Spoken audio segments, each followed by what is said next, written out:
friends, and welcome to the CUInsight Network podcast. My name is Lauren Culp. I'm the publisher and CEO at CUInsight.com. And it's my job on this show to have conversations with the thought leaders who support the credit union community. We get to identify those issues that affect credit unions and talk about all of the best practices out there so that we can all learn from one another and improve our credit unions. My guest on today's show, really excited to have him back. He is a return guest. Joining me is Shyam Pradheep, the general manager at Zogo. Shyam, thank you so much for being here. Thank you for having me. I'm so excited to be back. It is great. Well, you were on the show previously, episode 49. We'll link to that here if anyone wants to check out the previous episode, but we're so excited to have you back. In that last episode, we chatted quite a bit about financial literacy and how Zogo has really worked to gamify it, which is really cool. And I know Zogo has worked to help financial services providers really effectively engage Gen Z and millennials and end users of all ages in the financial education realm. But in today's conversation, we've got even more to talk about in terms of increasing member engagement and community reach for credit unions too, which is really exciting. And first, for anyone who hasn't heard the last episode, can you share that elevator pitch that you use about who Zogo is and where you add value for credit unions? Yeah, of course. Like real quick elevator pitch is Zogo is a financial literacy company that provides bite-sized gamified education in a fun and engaging way. Not too complicated over there. In terms of our partnership with credit unions, it's very clear that credit unions care about their community and they can help showcase that, that care and diligence that they have towards the community by providing our tool as it helps give their members key skills that the credit union community cares about. Beyond just that and beyond just the community that they work with and the members that they have, Zogo's education really focuses on two main aspects: driving loyalty for existing members and brand building among new ones, but also increasing the knowledge base about the credit union's existing services and product. Because at the end of the day, we believe that an informed member or community member is a better member. Absolutely. I love that philosophy. What do you think are maybe those big challenges that credit unions are facing right now when they think about member engagement and really effectively reaching their community? That's a great question, and one that we at Zogo ask ourselves regularly. And really, it boils down to, as amazing as credit unions are, there isn't really that much knowledge about what makes them unique and special. And this is particularly true for the Gen Z audience, which is a problem because there's so much competition for them. As I'm sure everyone realizes, Gen Z is the future of not just credit unions, but like most services in general. And being able to reach out to them and engage them is particularly important. And that's a challenge across the board. And that's no different for credit unions. When it comes to current members, so not prospective members, we live in an eyeball economy. Everyone is competing for attention, whether it's TikTok or Instagram, and it is important for credit unions to be able to retain that attention to a certain degree, because at the end of the day, you want your members or community members to think about you when they're making pivotal choices in their lives, like making big purchases, going to school, etc., because you want that connection with them so that they're thinking about you and they know that you're there to help them as they go through those big life decisions. I know this has been, a really big focus for Zogo, especially lately. And it's so great to hear. I even love the eyeball economy that you threw in there. Can you share about how Zogo can really work with credit unions to expand their reach within their communities and increase that member engagement? And then I'll tag on to that. I know with the member engagement piece, is that new members or current members or maybe a little bit of both? It's for us, and like the best part about how we think about it at Zogo is that we've built our tool such that it's for both. You can use it for both members as well as your community. And originally we had our flagship product do that for both, but now we've also expanded it. And, I'm sure we're going to talk about that later. But really the three key pillars when we think about how to engage with people, members or non-members, when it comes to technology, because that's the easiest way to get mass reach. It's important for me to point out, before it used to be easy, to go to schools or, town halls. That's no longer true because only a limited number of people you can touch. And that's just not the same with technology and the scale that it can reach. The three prongs that Zogo always keeps true to us is mobile first. We believe that we're a mobile first company and we focus and put a lot of our efforts over there. 98% of Americans, or close to 98%, have a smartphone, and reaching them there is very important. The second key thing that we make sure when it comes to engaging with them is that it's digestible. I know I threw out the eyeball economy term before, but it's really true. If you look at how technology products have evolved, it's getting shorter, bite-sized, no complex jargon. And that's something that we take to heart because especially when it comes to things like finances and financial services and products, you want it such that people can understand what it is, which allows them to, one, think, hey, I need that or I can use it, or two, how do I use it effectively so that you're not using it and, hurting yourself and, inadvertently the business of the credit union as well, because it's important that people use such products and services responsibly. And the third one is making sure it's effective. At the end of the day, when it comes to engagement and things like financial literacy, effectiveness is so key to it because it's easy to just, put out an article or a blog that's like 10 pages long and no one's read past sentence 3, gamifying it, providing incentives, making sure that things like streaks, keeping up to date with, technological trends and pre and post tests so that that, from when people started the engaging with financial literacy to when they finished engaging with it, are they better off for it? And if those are the 3 key things that we keep in mind with everything that we do, no matter what product that we have, like how do we make sure that all of those 3 things are first and foremost? And that's really important. And at the end of the day, it's all of these things are good for the user, but it's also good for credit unions as this leads to more member activity and just, more brand awareness. So that, to my earlier point, when it comes down to making decisions and using certain services, they think back to the people that have been engaging with them this whole time, not just when they want their business. That is such a good point. And I know we've at CUInsight have been able to work with Zogo for years and years, and it's been so great to see what you all have been able to accomplish with credit union partners across the nation.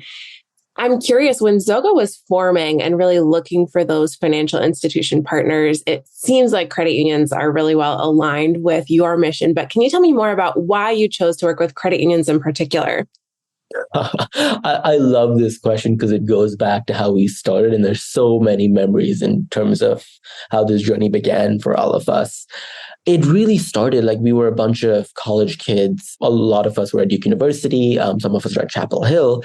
And we wanted a tool that worked for us, really. We had seminars and every single one of us was asleep. And we all were like, we're not getting any financial literacy. And so we initially just built out a tool that we wanted to use, or our friends and peers wanted to use. And once we built it out, we were like, how do we actually get people to use it in a way that makes sense? And, that's when we started, looking outward in terms of, can we find partners who, have the same foundational principles and value system as us to be able to get that out there? And then we stumbled upon credit unions. And I so distinctly remember, like, how do we get in front of them? How do we get them to understand that we have the same value system? And what we did was, we literally interviewed people at Duke and Chapel Hill back in North Carolina. We're currently based in Austin now. Back during our college days. And we just asked them, do you know what a credit union is? And we got some fascinating responses. And a lot of it was, the gist of it was not really, what are you talking about? And, we put out that article, and what was so amazing was the reception to that article. Credit unions really resonated with that. And they're like, hey, we agree. We think that's a problem. And they reached out to us and they took a chance on us. And that chance really formed the foundation of us, forming this long lasting partnership with the credit union industry. And it's only grown since then. Once we got that chance, it's like digging deep and figuring out how can we provide as much value, not only to the user, who was extremely important to us and we have top of mind always, but also to our partners who are working closely with us to figure out how do we best make sure that this is a process where everyone wins, the credit union, the users. And at the end of the day, credit unions want the communities to be better. And that is why it worked out for us. I just love the story of how Zogo formed. And it's so great to hear. And I think the mission you have does align so well with what credit unions are all about.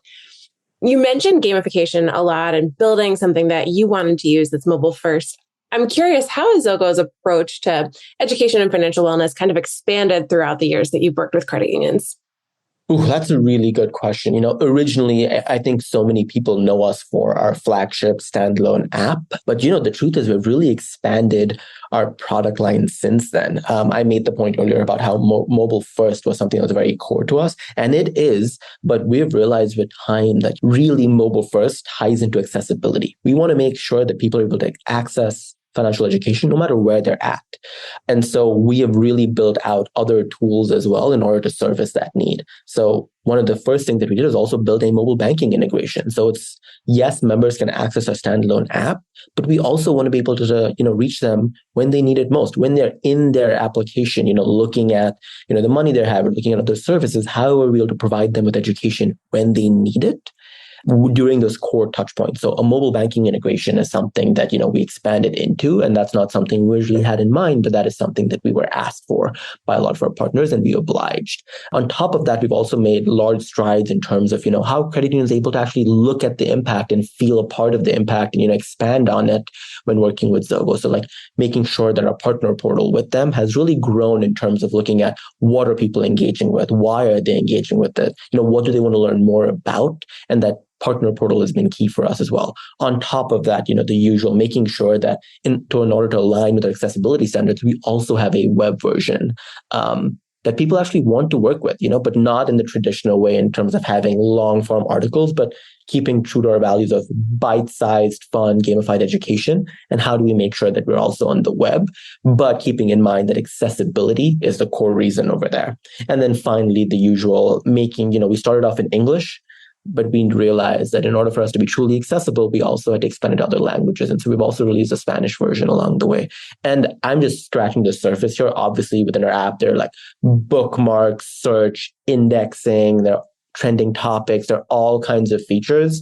And we figure out these features by working with both our partners, credit unions, as well as our users, and making sure that we have feedback from them at all points so that we know that we're building the right things for everyone. That is amazing. I love to hear about sort of the evolution of what you've been able to do and all the features you've been able to add. As the world around us changes so rapidly, you mentioned staying up to date with the latest, tech advancements.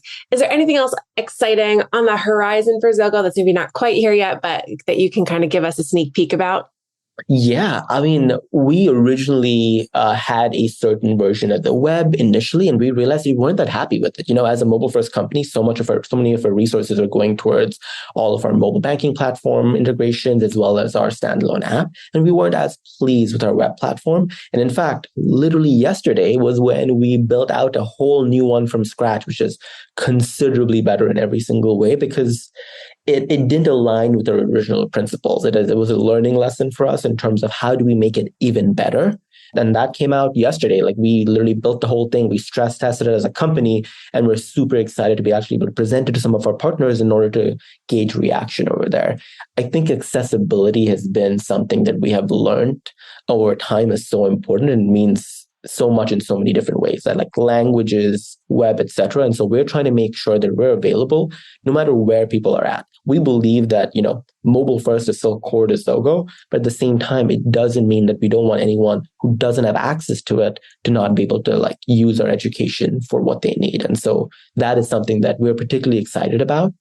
And we just released yesterday, so people should start hearing about it very soon. Amazing. Well, you heard it here first, everyone. And we'll link to more news from Zogo in the show notes here as well. As we wrap up the show, Shyam, I like to have some fun with rapid fire questions to let our listeners get to know you a little bit better. We always say the questions are rapid, but your answers don't have to be. So are you ready? I'm ready. All right. Who is someone in your life that was a great leader and what makes them great? Oh, I think the cop-out answer here is the one I'm going to go for a little bit. So apologies. I think that for us to go from a group of kids in college to where we're at with over 260 plus partners has been a testament to the people that I've seen. I think people have grown into becoming leaders. I don't believe anyone is born a leader. I think that's something that takes hard work, dedication, a bunch of trials and failures. And I think the leaders who at Zogo currently have worked their way through it. And I think I look at them every day and I think these are the people that inspire me. I love that. All right. Well, if you're going to splurge on something, maybe you want to treat yourself, what is something you might invest a little bit into? I don't think I've ever spent money on food, no matter the price, and thought, you know what, I regret splurging on a nice meal. I'm a huge foodie. I make it a point whenever I travel to different places to go to all the best rated restaurants and try out all the food that they're known for. Absolutely love that. Do you have any favorites you're in Austin now? Any favorites in the Austin area? I have to say, I did not used to have a lot of barbecue before I moved down to Austin, which was, I think, about in 2021. And I'm not ashamed to say that I go maybe twice a week to a barbecue joint. Amazing. I love it. All right. Well, if you're ever in Austin, barbecue comes highly recommended. Harry Black's brisket is fantastic. All right. We're going to link to that for folks. A lot of credit union conferences in Austin. So I'm sure folks will be down there soon. All right. What is a book that you just think everyone should read? Ooh, I have recency bias, sure, but I think I recently read Shoe Dog. It was by Phil Knight, the founder of Nike. And I really love the book because it reads like a novel. Like you think, hey, this has to be fictional. It has to be a fictional story. And it's truly wonderful writing. It has a lot of lessons in there and, trials and tribulations, but it's all true. And it's a wonderful book. And I do recommend it for people who, wear Nike shoes, which, is honestly quite a few of us at this point, and the story of how they became who they are. Awesome. We're going to link to that too for everyone here. All right. Random question for you. If you are traveling for work, what city are you most excited to visit, whether it's a conference or a client visit? Ooh, I travel a fair amount to New York, admittedly, because we have a lot of clients there. And it's always a very different experience every time. There's always, for some reason, a different client conference and a different client that I'm visiting. And there's always something new. So I do really enjoy New York. I feel like that is a very basic answer. So I am a little ashamed of that one. But it's something that is a lot of fun for me because it is never the same trip twice. Awesome. I love that. It's been a while since I've been to New York for a conference. Hopefully we'll get one soon. All right. What has been your best hack for creating balance and integration between your work life and what I like to call your life? Ooh, I am going to admit I am still learning. I don't think I am in any way, shape, or form an expert in this because, I love my job. I love what I do. And it's really hard for me to completely put it away when I get home.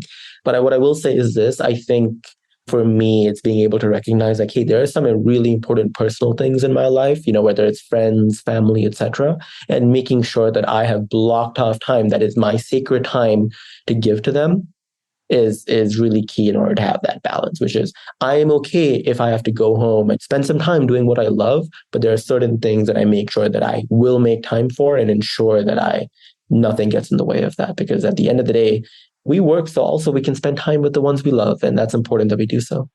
I love that. That is so true. All right. Well, we're going to link to everything we talked about today in the show notes. But my last question for you, Shyam, is do you have any final thoughts you'd like to share or final asks of our listeners today? Yeah, reach out to us. If anything I said was interesting, and if you don't know the exact way Zogo can help you out today, we would love to chat and figure it out together. Zogo.com is an easy way, or my email as well. I'm sure we can link that in the notes, but I would love to be able to chat with everyone. There is no problem that we don't want to solve. And if we don't solve it today, if we realize that's something that we care about deeply, that's something we can work towards. So if anything I said was interesting, or if there's anything else you want to chat about in general, reach out to us. We're always here to chat. We are going to link to Shyam's contact information and that of his team at Zogo. So if you do want to reach out, just check the show notes here for this episode and you will find an easy way to do that. Thank you so much, Shyam, for being on the show. It is so great to get to connect with you again. If you haven't listened to episode 49, the previous episode featuring Shyam, go back and listen to that one as well. But I hope you stay well, Shyam, and thank you to all of our listeners for tuning in today to the CUInsight Network podcast. And we will be back again next time.